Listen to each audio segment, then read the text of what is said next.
So hello student, I am Divyani and welcome to the study class. तो आज हम पढ़ने वाले हैं एमपीडीएलएड मध्य प्रदेश डीएलएड के प्रथम वर्ष का सब्जेक्ट जिसका नाम है भाषा बोध एवं प्रारंभिक भाषा विकास, जिसकी इकाई नंबर 6 यूनिट नंबर 6 है भाषा कौशल का विकास। भाषा कौशल का विकास, डेवलपमेंट ऑफ लैंग्वेज स्किल।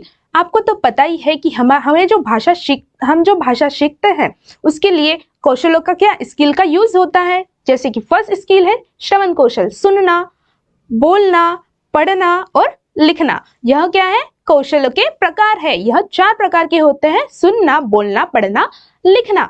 यही उसका क्या करेंगे हम, इसी विकास की हम बात करेंगे। तो बढ़ते हैं हमारे ब्लूप्रिंट की ओर। तो भाषाई कौशल का विकास में कुल 4 मार्क का एक क्वेश्चन आने वाला है। 4 मार्क का सिर्फ एक क्वेश्चन आने वाला है। मतलब ये क्या है, एक बहुत इंपॉर्टेंट क्या है सब यूनिट है, जिसमें आपको 150 वर्ड्स लिखने पड़ेंगे। इसके आंसर में कितने वर्ड्स? 150 वर्ड्स लिखने पड़ेंगे। तो बढ़ते हैं हमारे अगले टॉपिक की ओर। वैसे हम अगर एमपी डीएलएड की, मध्य प्रदेश डीएलएड की 100% तैयारी करना चाहते हो तो आप हमारा कोर्स परचेज कर सकते हैं। कोर्स परचेज करना बहुत आसान है। हमारे डिस्क्रिप्शन में लिंक दी हुई है, जहां से आप हमारा ऐप डाउनलोड करके हमारा कोर्स परचेज कर सकते हैं, जिसमें आपको notes, PYQ type questions, notes और क्वेश्चंस विद आंसर, साथ साथ वीडियो लेक्चर भी अवेलेबल किए जाएंगे। तो बढ़ते हैं हमारे फर्स्ट क्वेश्चन की ओर, जिसका नाम है स्वर वाचन क्या है। जिसका नाम है स्वर वाचन को समझाइए। स्वर वाचन यानी होता है बोलना, तेज गति के साथ बोलना ही क्या कहलाता है? स्वर वाचन कहलाता है। पढ़ना ही क्या कहलाता है? स्वर वाचन कहलाता है। इसमें 2 टाइप्स होते हैं, स्वर वाचन और मौन वाचन। स्वर यानी वाचन यानी होता है तेज गति के साथ, और जो भी हम बातें करते हैं उसकी क्या साउंड किसी को सुनाई देती है, उसी को क्या कहते हैं? स्वर वाचन कहते हैं। और साथ दूसरा पॉइंट है मौन वाचन। मौन वाचन यानी होता है मन में पढ़ना या चुप रहकर पढ़ना ही क्या कहलाता है? मौन वाचन कहलाता है। तो इसकी डेफिनेशन के बारे में पढ़ लेते हैं, थ्योरी को पढ़ लेते हैं।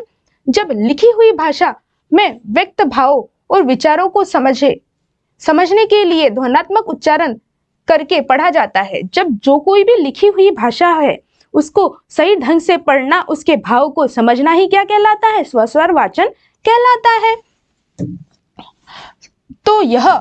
तो वह स्वर वाचन या मौखिक पठन कहलाता है। मतलब रीडिंग कौशल या रीडिंग स्किल कहलाती है।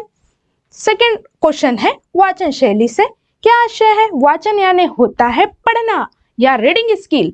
जो लिखी हुई बात होती है उसको सही ढंग से पढ़ना, सही उच्चारण के साथ पढ़ना, सही उतार चढ़ाव के साथ पढ़ना, इसी को क्या कहते हैं? हम वाचन कौशल कहते हैं या वाचन शैली कहते हैं, रीडिंग स्किल। तो इसका आंसर है वाचन शैली से तात्पर्य। वाचन शैली से तात्पर्य लिखित सामग्री को उचित हाव भाव के साथ, जो भी लिखी हुई सामग्री होती है उसको उचित हाव भाव के साथ एक्सप्रेस करना, किसी को बताना या समझाना, वो भी स्पष्ट उच्चारण के साथ, उचित उतार चढ़ाव के साथ, लय के साथ, गति के साथ पढ़ने के ढंग से है। उचित लय, ताल और स्पष्ट उच्चारण के साथ पढ़ने से इसका तात्पर्य है किसका? वाचन शैली का। यह एक कलात्मक और अर्थपूर्ण पठन प्रक्रिया है। यह क्या है? एक कलात्मक और अर्थपूर्ण प्रक्रिया है। जो लिखी हुई भाषा होती है उसको न केवल पढ़ना, साथ साथ उसका अर्थ भी समझना क्या होता है? बहुत इंपॉर्टेंट होता है। यह क्या है? रीडिंग स्किल है, जिसमें कंठ साधकर भावों के अनुसार स्वरों का प्रयोग किया जाता है ताकि पाठक और श्रोता दोनों को उसका अर्थ समझ सके। फॉर एग्जाम्पल, कोई कविता हम पढ़ रहे हैं, हाँ, जो भी पठिक जो पढ़ रहा है उस कविता को, उसको भी उस कविता जो पढ़ रहा है उसको भी उस कविता का क्या समझना चाहिए? भाव समझना चाहिए, उसका अर्थ समझना चाहिए। साथ साथ श्रोता जो सुन रहे हैं उनको भी उसका अर्थ समझना चाहिए। तो यही क्या है? वाचन शैली है या रीडिंग स्किल है। तो बढ़ते हैं हमारे नेक्स्ट क्वेश्चन की ओर, जिसका क्वेश्चन है पढ़ने से क्या तात्पर्य है। यानी पढ़ने से क्या तात्पर्य है? पढ़ना यानी होता है रीडिंग। रीडिंग से क्या तात्पर्य है? रीडिंग करने से जो रीडिंग है वो उससे क्या तात्पर्य है? लिखी हुई भाषा को उचित ढंग के साथ, लय के साथ पढ़ना ही रीडिंग स्किल कहलाता है।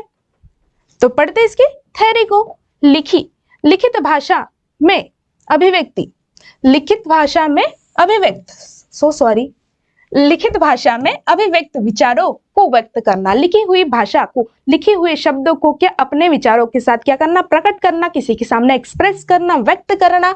करते हुए पढ़ने की प्रक्रिया को पढ़ाना, पढ़ने की प्रक्रिया को पढ़ाना या पठन कहते हैं। क्या कहते हैं? पढ़ाना या पठन कहते हैं। पठन में मुख्यतः दो तथ्य समाहित होते हैं, लिखे हुए होते हैं, वर्ण तथा शब्द। वर्णों तथा शब्द को पहचान कर, वर्ण तथा शब्दों को पहचान कर ध्वनियों के साथ सह संबंध स्थापित करना। ध्वनियों के साथ, जो भी साउंड के साथ क्या होता है? रिलेशन स्थापित करना होता है। उपयुक्त गति से मौन या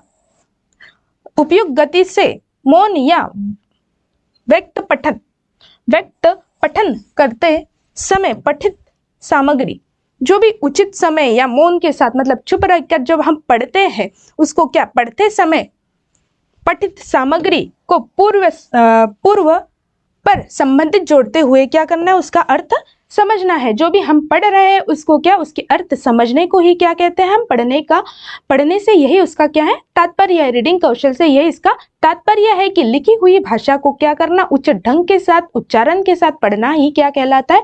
पठन शैली से इसका यह तात्पर्य है। तो बढ़ते हैं हमारे अगले क्वेश्चन की ओर, जिसका क्वेश्चन है मौन वाचन के उद्देश्य क्या है? मौन वाचन यानी होता है मन में पढ़ना या चुप रहकर पढ़ना। इसके क्या होता है? एक उसके जो फायदे भी होते हैं और साथ साथ नुकसान भी होते हैं। फायदा इस प्रकार होता है, जैसे कि हम पढ़ रहे हैं तो हम हमारे मन में पढ़ रहे हैं, तो हमारे मन की जो बातें हैं वो किसी को सुनाई थोड़ी ना देती है। जब हम कहीं किसी जगह पर बैठकर पढ़ रहे हैं, आजू बाजू क्या बैठे हैं? हमारे सामने लोग बैठे हैं, तो उनको क्या नहीं होगा? हमारे से कुछ डिस्टर्ब नहीं होगा, या हम उनको डिस्टर्ब नहीं कर रहे हैं कि हमारी आवाज से वो डिस्टर्ब हो रही है या उनको कुछ परेशानियां हो रही होंगी। यह क्या होता है? इसका फायदा होता है, प्रॉफिट होता है किसका? मौन वाचन का। और साथ साथ नुकसान इस बात का है कि जो हम मन में पढ़ते हैं वो किसी को सुनाई तो नहीं जाता, फिर क्या हमको कैसे पता कि हम जो प्रोनाउंस कर रहे हैं, जो हम बोल रहे हैं, वो सही बोल रहे हैं या नहीं रहे हैं? इससे इसकी हानि भी होती है, किसकी? मौन वाचन की। तो पढ़ते हैं इसकी थ्योरी को। मौन वाचन के उद्देश्य। मौन वाचन के निम्नलिखित उद्देश्य है। छात्रों, फर्स्ट उद्देश्य यह है कि छात्रों को तीव्र गति से पढ़ने का अभ्यास करना चाहिए। छात्रों को तीव्र गति से, तेज गति से, फ्लुएंसी के साथ पढ़ने का क्या करना चाहिए? स्टडी करनी चाहिए, अभ्यास करना चाहिए। सेकंड पॉइंट है छात्रों को परिचित शब्दावली को सक्रिय शब्दावली में परिवर्तित करना। जो भी बातें होती है, जो भी हमारी यूजफुल, जो भी वर्ड हम हमारे घर में यूज करते हैं, उसी को क्या करना? पॉजिटिव वे में, एक्टिव तरीके से क्या करना? ऑल हमेशा सभी जगह पर यूज करना ही क्या कहलाता है? सक्रिय शब्दावली कहलाती है। थर्ड पॉइंट है हमारा अवकाश के समय का सदुपयोग करना। छुट्टी के समय का क्या करना? यूज करना। अवकाश के समय का सदुपयोग करना। जो भी फॉर एग्जाम्पल, जैसे आज हमको छुट्टी है तो हम क्या करेंगे? पूरे दिन क्या एंजॉय करेंगे? नहीं। इससे क्या होगा? हमारे टाइम की क्या होंगी? वेस्ट होगा, हमारा टाइम वेस्ट होगा। इसका क्या करना है? हमको सदुपयोग करना है, अच्छा उपयोग करना है। हमको पहले ही सोच के रखना चाहिए कि आज हमारी छुट्टी है तो हमको ये काम करना है, हमको ये स्टडी करनी है, या समथिंग हमको यही काम करना है। फॉर एग्जाम्पल है ये। तो बढ़ते हैं हमारे अगले पॉइंट की ओर। 4 नंबर का पॉइंट है छात्रों में स्वाध्याय की आदतें विकसित करना। मतलब छात्रों में, स्टूडेंट में सेल्फ स्टडी की क्या करना? आदतें विकसित करना भी क्या कहलाता है? मौन वाचन का क्या है? ये उद्देश्य है, जिससे बच्चा क्या रहेगा? सेल्फ मोटिवेट रहेगा कि मैं खुद से पढ़ सकता हूं, मैं सेल्फ स्टडी कर सकता हूं। 5th पॉइंट है छात्रों की वाचन में रुचि जागृत करना। पढ़ने के लिए क्या करना? रुचि जागृत करना भी मौन वाचन का क्या है? उद्देश्य है। तो बढ़ते हैं हमारे अगले क्वेश्चन की ओर, जिसका नाम है पठन के समय किन बातों को ध्यान में रखना चाहिए? पढ़ते समय हमें किन किन बातों का ध्यान रखना चाहिए? जैसे कि पढ़ते समय शुद्ध स्पष्ट उच्चारण निकलने चाहिए, सही उतार चढ़ाव के साथ पढ़ना चाहिए। पठन के समय इन बातों का क्या करना चाहिए? हमें ध्यान रखना चाहिए। तो पढ़ते इसकी थ्योरी को। पठन के समय निम्नलिखित बातों का क्या करना चाहिए? ध्यान रखना चाहिए। सबसे पहला है शुद्ध और स्पष्ट उच्चारण के साथ पढ़ना। शुद्ध और स्पष्ट उच्चारण के साथ पढ़ना चाहिए, तभी क्या करेंगे? हम अच्छे से पढ़ पाएंगे, या कोई जो सुन रहा है वो अच्छे से सुन पाएगा या समझ पाएगा हमारी जो बात है। सेकंड पॉइंट है उचित बल और आरोही अवरोही के साथ विराम चिन्हों के समुचित ध्यान रखते हुए पढ़ना। जैसे कि इंक्रीजमेंट या डिक्रीमेंट। एक मिनट।